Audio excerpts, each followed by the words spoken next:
Por que o sistema presidencialista dá certo somente nos Estados Unidos e dá errado para os vários países que copiaram o modelo norte-americano?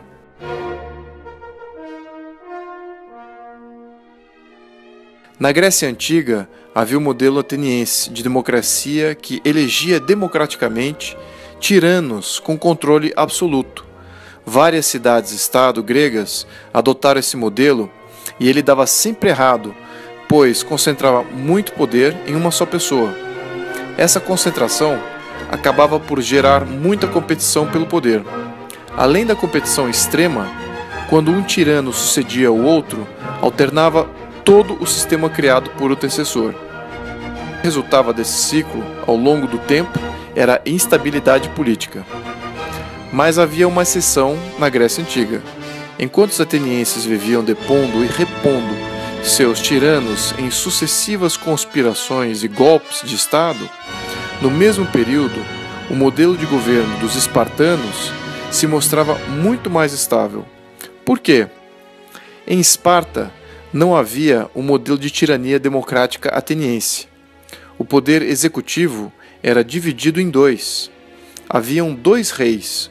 Um tomava conta das questões externas, como as guerras, e outro, a administração pública interna.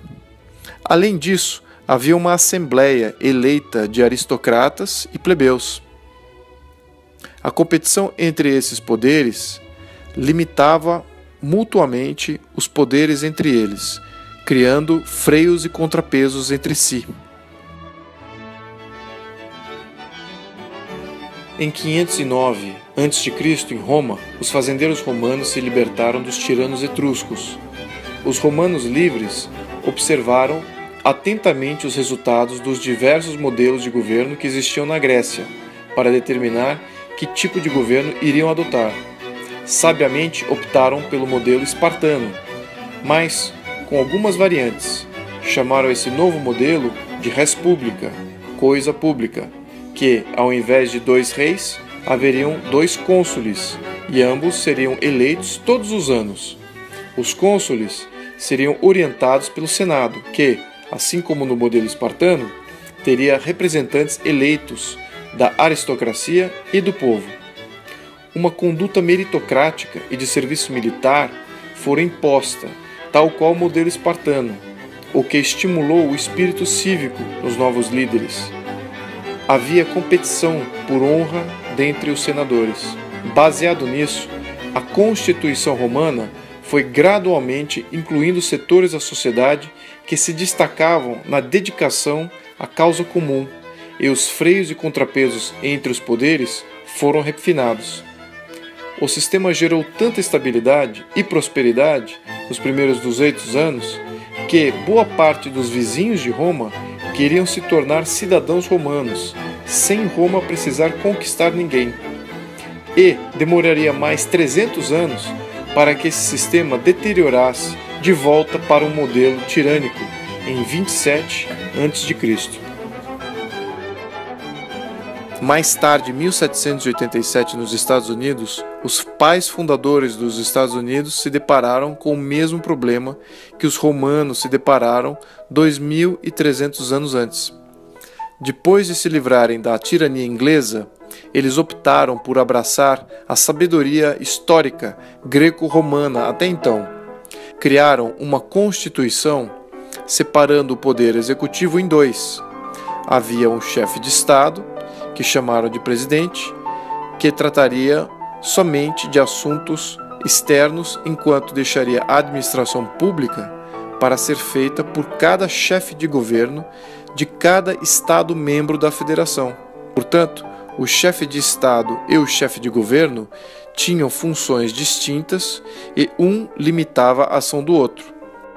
A Constituição norte-americana é muito clara em definir que a função do presidente não era governar, mas sim somente representar a República e somente interferir nos Estados-membros para proteger o cidadão contra possíveis ações abusivas dos governadores.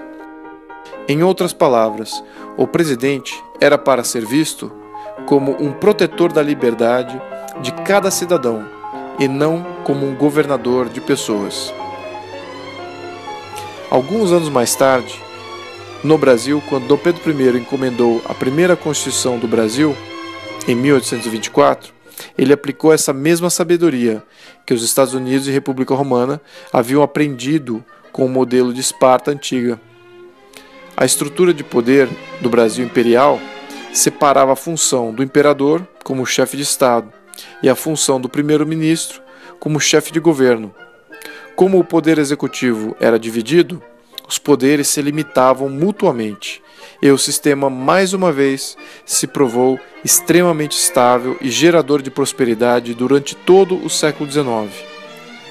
No quesito estrutura de poderes executivo, a diferença entre o nosso sistema e o norte-americano era somente no rótulo. O Brasil era uma monarquia constitucionalista, enquanto que os Estados Unidos uma república. Mas, na base dos dois sistemas, tinha o princípio ativo da separação das funções do poder executivo em dois, e ambos com processos de legitimidade popular distintos. Curiosamente, os regimes europeus do século XIX captaram a mensagem e reestruturaram seu poder seguindo o mesmo princípio do modelo imperial brasileiro da época, variável em nome e rótulo que davam para seus regimes, mas a maioria dos regimes de sucesso até hoje separam bem a função de chefe de Estado e chefe de governo. Mas, infelizmente, o Brasil não aplicou essa sabedoria quando surgiu a República em 1889. Quando os republicanos criaram o título de Presidente da República, deram ao cargo de presidente a função tanto de chefe de Estado quanto de chefe de governo. Os republicanos brasileiros não entenderam o conceito de separar funções do executivo e de criar limites para ambos. Tampouco se preocuparam em criar freios e contrapesos do poder executivo e dos outros poderes.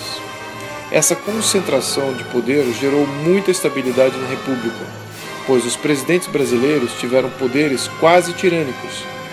Desde a criação de nossa República, vivemos tendo que depor tiranos, semelhante à experiência das diversas cidades-estado grega na Antiguidade. Respondendo à pergunta inicial, o presidencialismo não deu certo no Brasil, pois o Brasil copiou somente o rótulo e não a estrutura de poder que traria o sucesso. O Brasil, na República, improvisou em nome da novidade. O brasileiro, portanto, paga o preço com instabilidade política e pobreza desde então. Os países que cometeram o mesmo erro que os republicanos brasileiros cometeram convivem até hoje com alta instabilidade política e alto índice de pobreza. É assim em todos os países presidencialistas da América Latina, África e Ásia. Se o Brasil tiver a chance de rever sua estrutura de poder mais uma vez, que fique aqui registrado para todos o que somente poucos sábios registraram da história política em 2500 anos. Que a experiência greco-romana, a experiência norte-americana e a experiência do Brasil Império seja respeitada e não descartada em nome de rótulos da moda.